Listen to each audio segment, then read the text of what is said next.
We're learning more about the situation at the Community Animal Services of Pueblo. The Humane Society of the Pikes Peak region says it has taken in 13 more dogs from the facility, including one that may need a leg amputation. They say records for the dogs are minimal, and they'll be spending the next several days sorting through the information and assessing the needs of the animals. It is important to note the Humane Society is not taking over temporary shelter operations.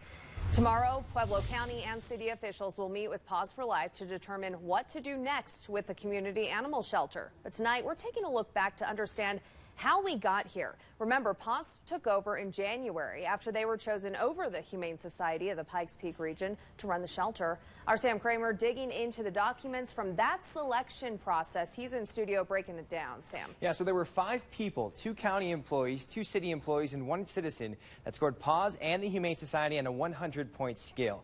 Public records show why the committee ended on those scores, which favor one side or the other, depending on how you look at it. Paws for Life officials were confident this big increase in responsibility was no problem for their organization. Our animal numbers match theirs. We're taking in 70 animals a month, placing 100 animals a month. It's really not a big step. Investigation reports released this week would suggest maybe Paws wasn't ready, from expired meds and delayed care to sanitation needs and improper housing.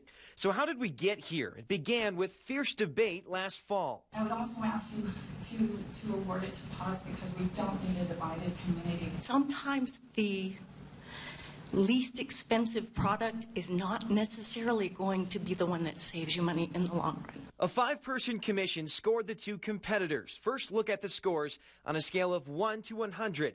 Head-to-head, the committee preferred Pueblo Animal Services, but the average score favors Paws. Eventually, Paws was chosen as the winner. Their bid, $500,000 cheaper. We're incredibly disappointed.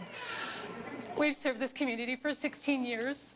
I really care about the people and the animals. The reports also include comments like this one showing why this member scored Pueblo Animal Services so low, because the group wanted $230,000 extra to comply with the Pueblo Animal Protection Act, while another wondered whether Paws was stretched with current resources.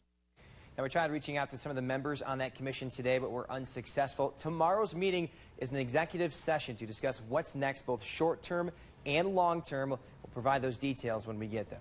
Always watching out for you, Pueblo. I'm Sam Kramer, News 5.